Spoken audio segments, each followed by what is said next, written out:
ഈ 50 ടോപ്പിക്സ് പൂർണ്ണമായിട്ടും വൃത്തിയായി പഠിച്ചു കഴിഞ്ഞാൽ ഉറപ്പായിട്ടും ഇപ്രാവശ്യത്തെ 10th പ്രിലിംസ് നിങ്ങൾക്ക് ക്രാക്ക് ചെയ്യാൻ പറ്റും.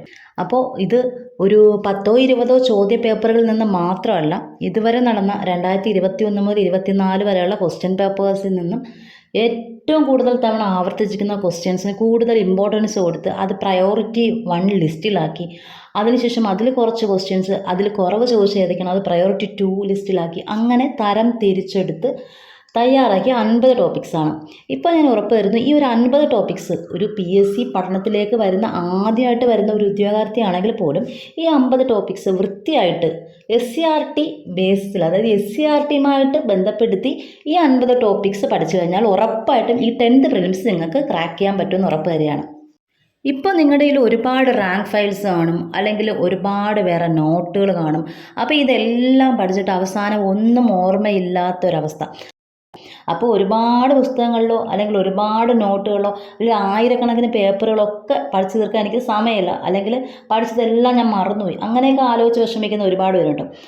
അപ്പോൾ ഇതൊന്നും തലയിൽ ഇരിക്കുന്നില്ല, അല്ലെങ്കിൽ ഇതൊന്നും ഓർമ്മ കിട്ടുന്നില്ല, അങ്ങനെയുള്ള ചിന്ത കൊണ്ട് നടക്കുന്ന ആൾക്കാരുണ്ടല്ലോ. അപ്പോൾ അവരൊക്കെ ആ ഒരു ചിന്ത മറന്നേക്കും. കാരണം എന്ന് വെച്ച് കഴിഞ്ഞാൽ പരീക്ഷയ്ക്ക് ചോദിക്കുമെന്ന് ഉറപ്പുള്ള ഏറ്റവും കൂടുതൽ സാധ്യതയുള്ള കുറച്ച് ടോപ്പിക്ക് ഞാനിവിടെ ഷെയർ ചെയ്യാം. ആവശ്യമുള്ളവർക്ക് ഇത് ഉപകാരമാവട്ടെ.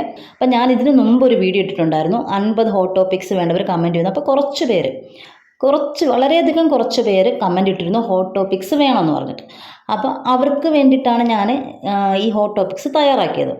അപ്പോൾ ഉപകാരപ്പെടുന്നവർക്ക് ഉപകാരപ്പെടട്ടെ എന്ന് കരുതിയാണ്. അപ്പോൾ ഈ വീഡിയോ വരാൻ ലേറ്റായി. ഞാൻ ഉദ്ദേശിച്ചത് 50 ദിവസത്തേക്ക് 50 ഹോട്ട് ടോപ്പിക്സ് എന്നുള്ള ആ ഒരു രീതിയിലായിരുന്നു.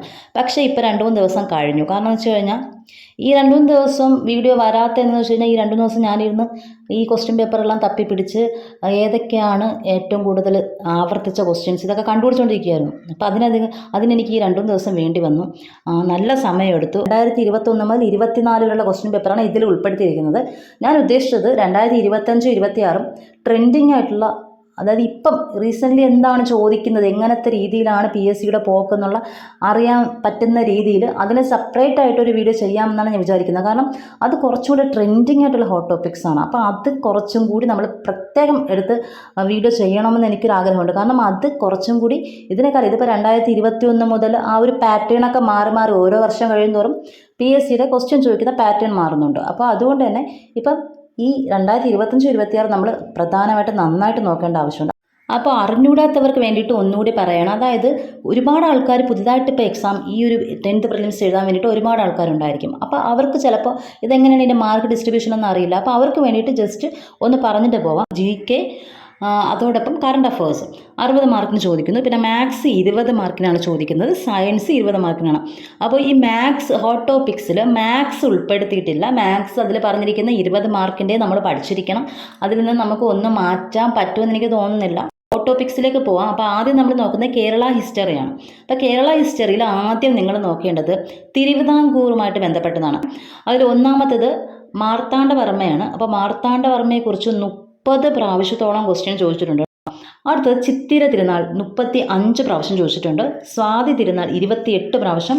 റാണി സേതു ലക്ഷ്മിബായി ഒരുപാട് വട്ടം ചോദിച്ചിട്ടുണ്ട്. ആയില്യം തിരുനാൾ 20 പ്രാവശ്യം ചോദിച്ചിട്ടുണ്ട്. വേലുത്തമ്പി ദളവ, അത് പ്രത്യേകം ശ്രദ്ധിക്കുക, തിരുവിതാംകൂറിൽ ദിവാനായിരുന്ന വേലുത്തമ്പി ദളവയ്ക്ക് ഇത്തിരി ഇമ്പോർട്ടൻ്റ് കൂടുതലാണ്. അടുത്തത് തിരുവിതാംകൂർ സ്റ്റേറ്റ് കോൺഗ്രസ്. ഇതിൽ നിങ്ങൾ പ്രധാനമായിട്ടും പഠിക്കേണ്ട 2 വനിതകളാണ് അക്കമ്മ ചെറിയാനും ആനി മസ്ക്രിയനും. അടുത്തതാണ് ഗുരുവായൂർ സത്യാഗ്രഹവും വൈക്കം സത്യാഗ്രഹവും. അതുപോലെ അടുത്തതാണ് ആറ്റിങ്ങൽ കലാപം, അഞ്ചുതെങ്ങ് കലാപം, കുളച്ചൽ യുദ്ധം, പഴശ്ശി കലാപം, മലബാർ കലാപം, കുണ്ടറ വിളംബരം. ഏറ്റവും പ്രധാനപ്പെട്ട ടോപ്പിക്കാണ് പോർച്ചുഗീസ് എന്ന് പറയുന്നത്. ഈ പോർച്ചുഗീസ് ഇല്ലാത്ത ക്വസ്റ്റ്യൻ പേപ്പർ കണ്ടിട്ടില്ല എന്നുള്ളത് തന്നെ പറയാം. ഒരുപാട് തവണ ചോദിച്ചിട്ടുണ്ട്. പോർച്ചുഗീസ് അഥവാ ചോദിച്ചില്ലെങ്കിൽ വരുന്ന ക്വസ്റ്റ്യൻ എന്ന് പറയുന്നത് ഡച്ചുകാരുടെ ആയിരിക്കും. അതിൽ ഹോർത്തൂസ് മലബാർക്കസ് ആയിരിക്കും. അപ്പോൾ തീർച്ചയായിട്ടും പോർച്ചുഗീസും ഹോർത്തൂസ് മലബാർക്കസും നന്നായിട്ട് പഠിച്ചിട്ട് പോവാം. അടുത്തത് ശ്രീനാരായണ ഗുരു പഠിക്കുമ്പോൾ അതിനോടൊപ്പം ചേർത്ത് SNDP പഠിക്കുക. അതുപോലെ മന്നത്ത് പത്മനാഭൻ, അത് പഠിക്കുമ്പോൾ അതിനോട് ചേർത്ത് NSSും പഠിക്കുക. പിന്നെ അയ്യങ്കാളി 15 തവണയോളം ക്വസ്റ്റ്യൻ റിപ്പീറ്റ് ചെയ്തിട്ടുണ്ട്. വാഗ്ബടാനന്ദൻ 8 തവണയോളം റിപ്പീറ്റ് ചെയ്തിട്ടുണ്ട്. വൈകുണ്ഠസ്വാമി 10 തവണയോളം റിപ്പീറ്റ് ചെയ്തിട്ടുണ്ട്. കറുപ്പൻ 6 തവണ. VT ഭട്ടതിരിപ്പാട് 5 തവണ. മന്നത്ത് പത്മനാഭൻ 5 തവണ. ചട്ടമ്പി സ്വാമി 10 തവണ ക്വസ്റ്റ്യൻ റിപ്പീറ്റ് ചെയ്തിട്ടുണ്ട്. അതുപോലെ പുതിയ ട്രെൻഡിൽ പുതുതായിട്ട് വന്ന കുറേ ആൾക്കാരുണ്ട്. അതിൽ പ്രധാനമായിട്ട് പാമ്പാടി ജോൺ ജോസഫ് അവരൊക്കെ പുതുതായിട്ട് വരുന്നുണ്ട് ഈ ഒരു ലിസ്റ്റിൽ നിന്നും. അതായത് പണ്ട് മുതലേ നമ്മൾ പഠിച്ചു വരുന്ന നവോത്ഥാന നായകന്മാരുടെ ലിസ്റ്റിൽ നിന്നും പുതുതായിട്ട് കുറച്ചധികം പേര് വന്നിട്ടുണ്ട്. ആഗമാനന്ദയും പാമ്പാടി ജോൺ ജോസഫും കൂടി പഠിക്കുക. 2025-26 ചെയ്യുമ്പോൾ അടുത്തതായിട്ട് വരുന്ന ആൾക്കാരെ പറയാം. അടുത്തത് ഇന്ത്യൻ ഹിസ്റ്ററിയാണ്.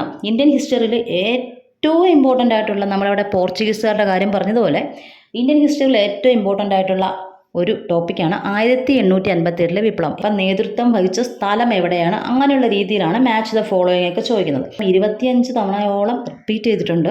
അതുപോലെ ഇന്ത്യൻ നാഷണൽ കോൺഗ്രസ് 19 തവണയോളം റിപ്പീറ്റ് ചെയ്തിട്ടുണ്ട്. ഇതിൽ പ്രധാനമായിട്ടും ലാഹോർ സെഷന് വളരെ ഇമ്പോർട്ടൻ്റ് ആണ്. അതുപോലെ ഈ INCയുടെ രൂപീകരണമായിട്ടുള്ള ക്വസ്റ്റ്യൻസ് കണ്ടിട്ടുണ്ട്. അതുപോലെ INCയുമായിട്ട് ബന്ധപ്പെട്ട് ലക്നൗ സമ്മേളനവുമായിട്ട് ബന്ധപ്പെട്ടുള്ള ക്വസ്റ്റ്യൻസും ഒരുപാട് തവണ ആവർത്തിച്ചിട്ടുണ്ട്. ഇനി അടുത്തത് ബംഗാൾ വിഭജനം 13 തവണ റിപ്പീറ്റ് ചെയ്തിട്ടുണ്ട്. ജാലിയൻ വാലാബാഗ് 12 തവണ, റൗലറ്റ് നിയമം, നിസ്സഹരണ പ്രസ്ഥാനം 7 തവണ, ക്വിറ്റ് ഇന്ത്യ 11 തവണ, ഉപ്പ് സത്യാഗ്രഹം, ഹോം റൂൾ പ്രസ്ഥാനം. അതിൽ ആനി ബെസന്റിനെയും ബാലഗംഗാധര തിലകനെയും പ്രധാനമായിട്ടും ശ്രദ്ധിച്ച് പഠിക്കാം. അടുത്തത് ഗാന്ധിജിയും സമരങ്ങളുമാണ്. 17 തവണ ആവർത്തിച്ച ഒരു ടോപ്പിക്കാണ്.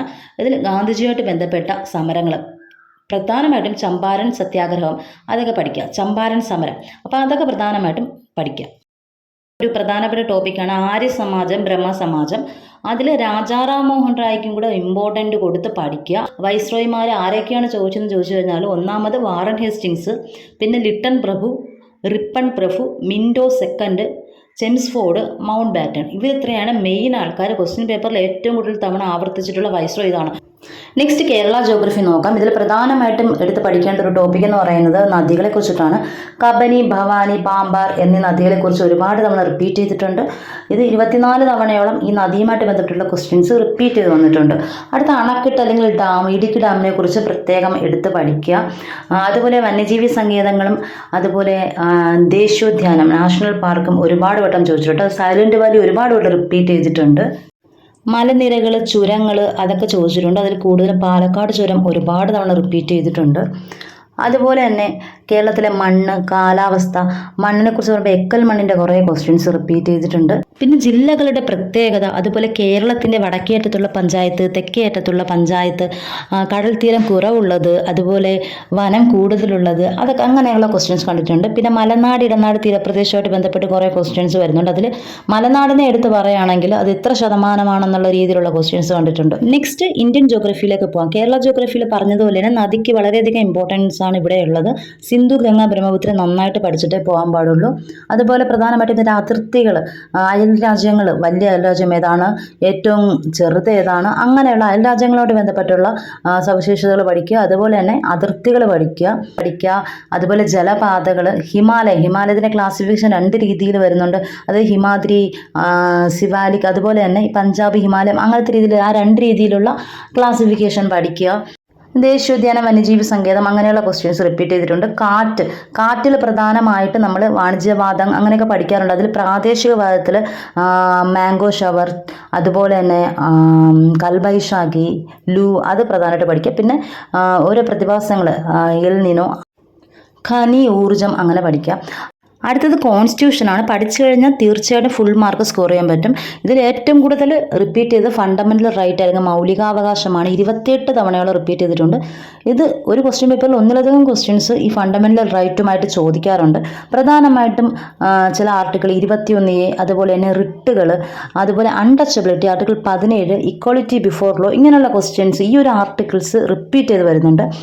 മൗലിക കടമകൾ 10 തവണയോളം, അതുപോലെ DPSP, പ്രസിഡന്റ്, ഗവർണർ, സുപ്രീം കോടതി, ഹൈക്കോടതി, അതുപോലെ അമെൻമെൻറ്റ് പ്രധാനമായിട്ടും 44, 42 അമെൻമെൻറ്റുകൾ, അതുപോലെ ഇലക്ഷൻ കമ്മീഷൻ, വിവരാവകാശ കമ്മീഷൻ, മനുഷ്യാവകാശ കമ്മീഷൻ, വനിതാ കമ്മീഷൻ, ഇവയൊക്കെ ഒരുപാട് തവണ റിപ്പീറ്റ് ചെയ്ത് വരുന്നുണ്ട്. ഇനി നമുക്ക് സയൻസിലേക്ക് പോവാം. സയൻസിൽ കെമിസ്ട്രിയും ബയോളജിയും അതുപോലെ ആരോഗ്യക്ഷേമ പ്രവർത്തനങ്ങൾ, പൊതുജനാരോഗ്യം, അതുപോലെ ഫിസിക്സ്, ഇതെല്ലാം ഒരുമിച്ചാണ് പറയുന്നത്. സയൻസിൽ ആദ്യം നമ്മൾ വിറ്റാമിൻ നന്നായിട്ട് പഠിക്കുക. അതുപോലെ മനുഷ്യ ശരീരത്തിൽ പ്രധാനമായിട്ടും രക്തം 35 തവണയോളമാണ് റിപ്പീറ്റ് വന്നിരിക്കുന്നത്. കോശം 15 തവണ, അതുപോലെ ദന്തം വന്നിട്ടുണ്ട്. അതുപോലെ തന്നെ മസ്തിഷ്കം, അതുപോലെ ഗ്രന്ഥി 28 തവണയോളം റിപ്പീറ്റ് വന്നിട്ടുണ്ട്. പിന്നെ ആരോഗ്യക്ഷേമ പ്രവർത്തനങ്ങൾ നമ്മൾ കറണ്ട് അഫേഴ്സുമായിട്ട് ബന്ധപ്പെട്ടിട്ട് തന്നെ പഠിക്കുക. പിന്നെ കാർഷിക ഗവേഷണ കേന്ദ്രങ്ങൾ നന്നായിട്ട് പഠിക്കുക. പിന്നെ പഠനശാഖ, അതായത് വൃക്കയെക്കുറിച്ചുള്ള പഠനം, അതൊക്കെ പീരിയോഡിക് ടേബിൾ നന്നായിട്ട് പഠിക്കണം. പ്രകാശത്തെക്കുറിച്ച് പഠിക്കുക. ആസിഡ് ബേസ് അത് പഠിക്കുക. പ്രവൃത്തി ഊർജ്ജം, അതുപോലെ ഇതിൻ്റെ കൂടെ നിങ്ങൾ പഠിക്കുക ഓരോ യൂണിറ്റുകൾ, അല്ലെ ബലത്തിൻ്റെ യൂണിറ്റ് എന്താണ്, അങ്ങനെ ക്വസ്റ്റ്യൻസ് വരുന്നുണ്ട്. അത് കുറേ റിപ്പീറ്റ് ചെയ്ത് വരുന്നുണ്ട്.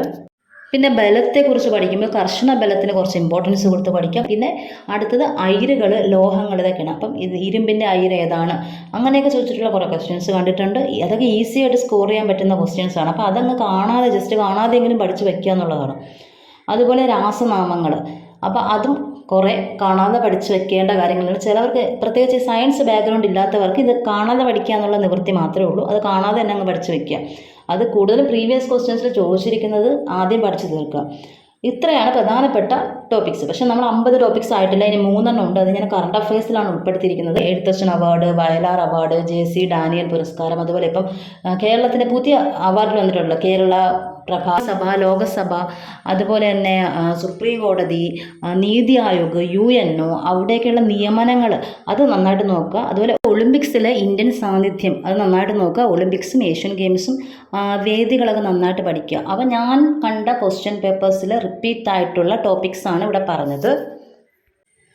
ജസ്റ്റ് ഇത്രയും ടോപ്പിക്സ് എങ്കിലും നന്നായിട്ട് SCRT ടെക്സ്റ്റ് ഉപയോഗിച്ചുകൊണ്ട് തന്നെ പഠിക്കുക. ഈ ടോപ്പിക്സ് SCRT ടെക്സ്റ്റിൽ എവിടെയൊക്കെയാണ് കിടക്കുന്നത് അത് നോക്കി പഠിച്ചു കഴിഞ്ഞാൽ തന്നെ പ്രിലിംസ് നിങ്ങൾക്ക് എന്തായാലും പാസ്സാവാൻ പറ്റുമെന്നുള്ളത് ഉറപ്പാണ്.